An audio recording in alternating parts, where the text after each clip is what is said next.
So over the past couple of weeks, we have identified a number of characteristics of a parable, and we have printed those in your bulletin, and I just invite you to keep them in front of you as we work our way through this series on the parables. But for this morning, I simply want to do a real quick overview on the types of parables, and I'll just do 3, and then we can finish up with the types next week. First, there are parables of growth. And in these kinds of parables, there is an invitation to realize the significance of growth and the amazing effects growth has in your lives. But equally as important, it also tells us what does not happen if growth doesn't occur to us.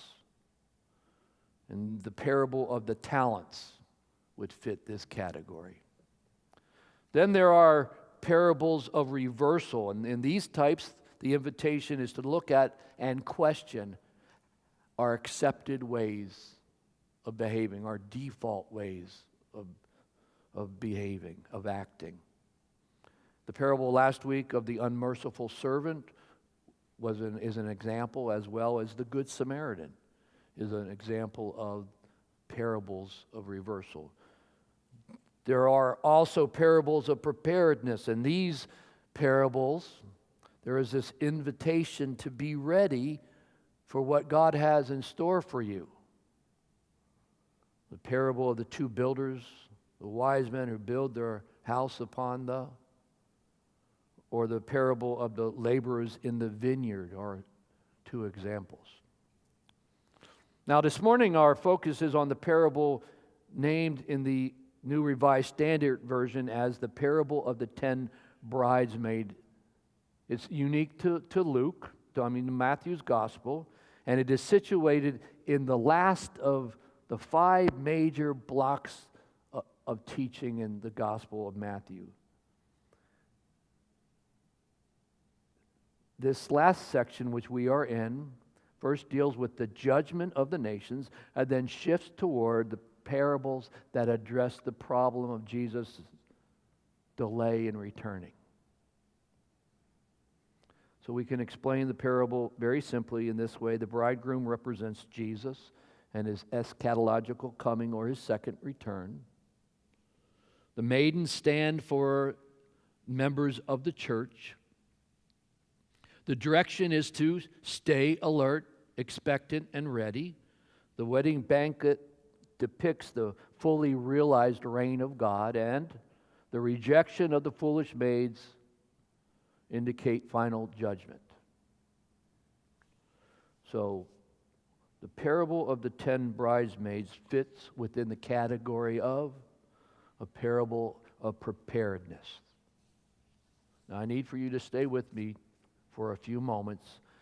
We recall that Matthew's Gospel was written somewhere between 80 and 90 CE, common error. So that's 50 to 60 years after Jesus' death and resurrection. And Jesus had promised to return, and yet he had not. He was delayed. And that has created problems for the early church. By reading the letters by the Apostle Paul, just 20 years after Jesus' death and resurrection, we know that some of the early converts were growing a little restless. Their loved ones are dying, and Christ has not returned as promised. So by the time of 2 Peter,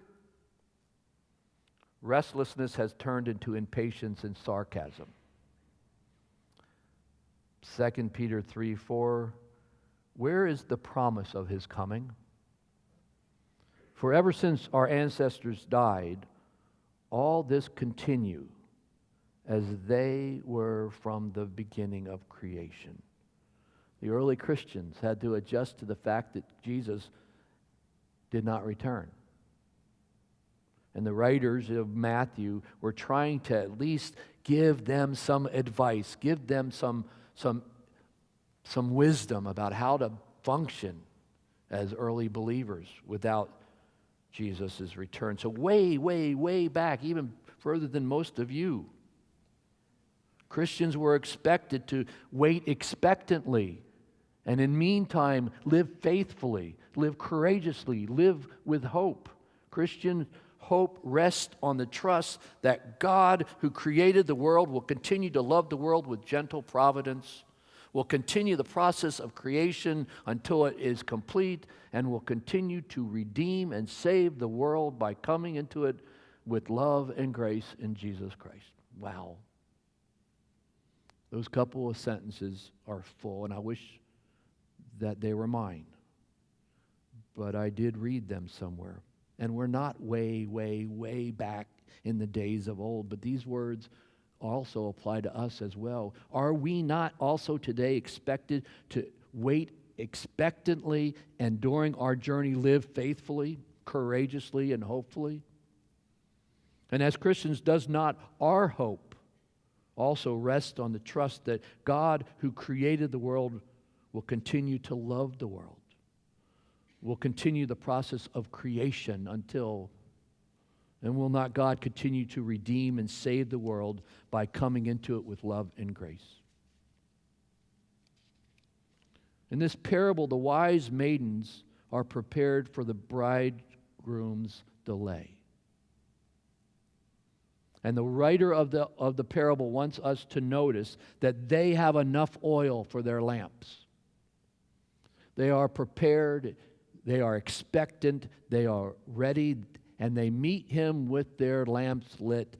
Their light shines as they accompany him into the wedding banquet.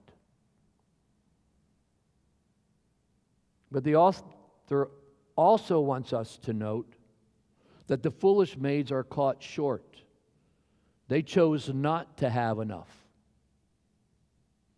And they can only resort to asking their companions to share their oil with them, but that did not happen. So the unprepared maidens go. They go in search of more. Enough oil. And by the time they return, the banquet is over. The door is shut. It's been written that in the end, the mistake of the unwise maidens is not that they fail to believe the bridegroom is returning. It is not in unbelief, because if they did not believe, they would not have even gone to meet him. Neither is it about falling asleep, because the wise and the foolish both do that. The mistake is to fail to invest in what will prepare them to see, be, and live fully in God's realm. They do not have enough of what it takes. So I started thinking about my investments. I checked this morning. I have a pretty good run going. I'm on my way of becoming a millionaire. But it's going to take about another 150 years for me to get there. But that's not the kind of investments I'm talking about. We all know that. I started thinking about, what am I invested in? What is the most important thing? What matters most to me? Where do I invest my time and my energy and my resources and my attention? What am I preparing for, working to accomplish? Looked up the etymology of the word investment. And it comes from the act of putting on vestments. Comes from dressing yourself. What am I dressed for? What do I invest in? And will anyone notice if I did nothing faithful today? The Apostle Paul says this about putting on your vestments. He writes, as God's chosen ones, holy and beloved, clothe yourself with compassion and kindness, humility, meekness, and patience. I want you to think about your vestments, the clothes you wear. And you know what I'm really asking you is to reflect upon the acts of faith that you embody. What is it in you that gives you enough?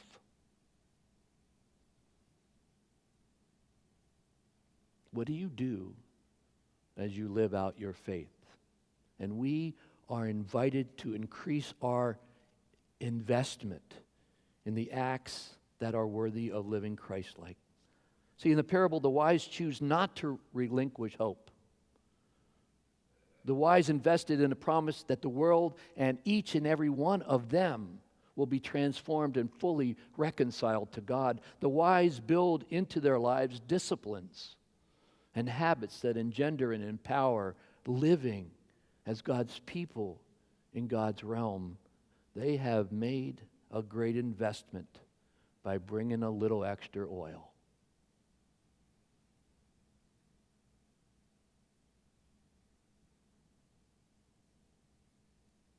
Literally, the oil is that which lets light shine.